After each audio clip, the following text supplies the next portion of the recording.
നമസ്കാരം, ഞാൻ doctor Geetha, Perinthalmanna nursing home, അതായത് ബാലഗോപാൽ മെമ്മോറിയൽ ഹോസ്പിറ്റലിലെ കൺസൾട്ടൻറ്റ് ഗൈനക്കോളജിസ്റ്റാണ്. നിങ്ങൾക്കറിയാം, നമ്മുടെ ഹോസ്പിറ്റലിൽ എല്ലാ മാസവും രണ്ടാമത്തെയും നാലാമത്തെയും ബുധനാഴ്ചകളിൽ ഗർഭിണികൾക്കുള്ള ഗർഭകാല പരിചരണത്തിൻ്റെ ക്ലാസ് കൊടുക്കുന്നുണ്ട്. ഇത് നിങ്ങളുടെ ഗർഭകാല പരിചരണത്തെക്കുറിച്ച് മനസ്സിലാക്കി തരുന്നതിനും നിങ്ങളുടെ സംശയങ്ങളും നിങ്ങൾക്കിതുമായുള്ള തെറ്റിദ്ധാരണകളൊക്കെ മാറ്റാനും വേണ്ടിയിട്ടാണ്.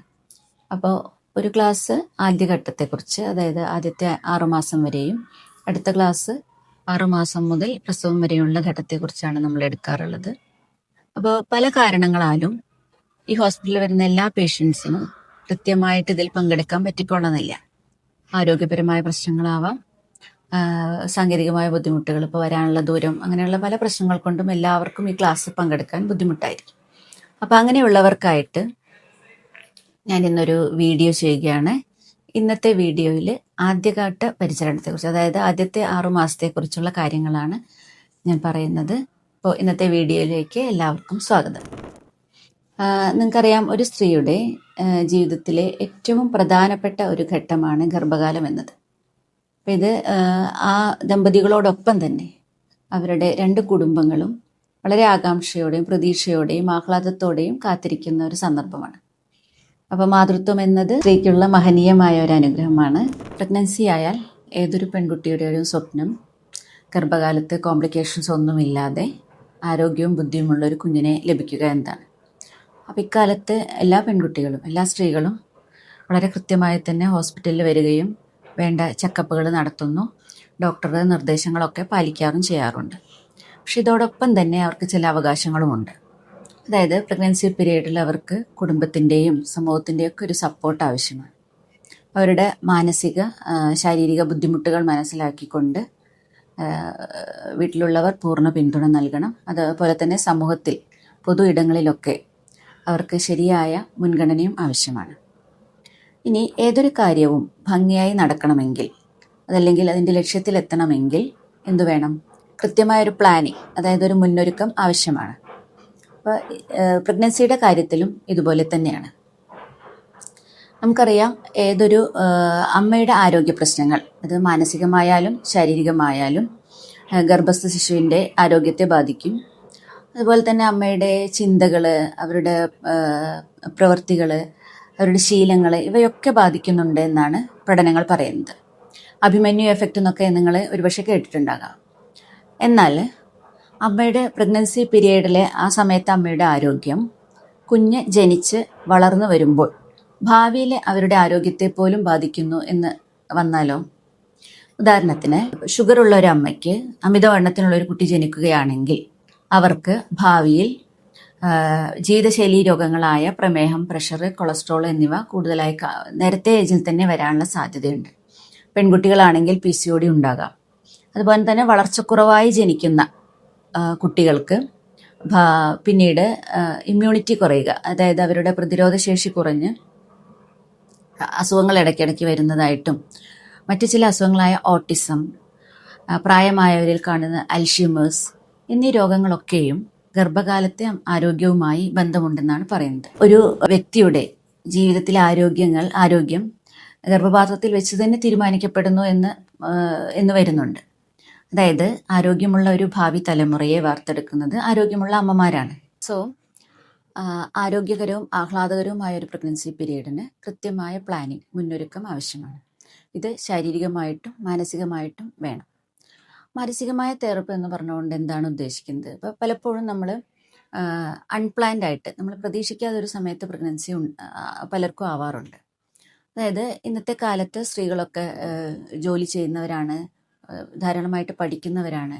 അപ്പോൾ അവർക്ക് ജീവിതത്തിൽ പല ഘട്ടങ്ങളിലും ജോലി സംബന്ധമായിട്ടും വീട്ടിലെ പ്രശ്നങ്ങളായിട്ടും സാമ്പത്തികമായിട്ടും പഠന സംബന്ധമായിട്ടും ഒക്കെയുള്ള ചില പ്രശ്നങ്ങൾ വരാറുണ്ട്.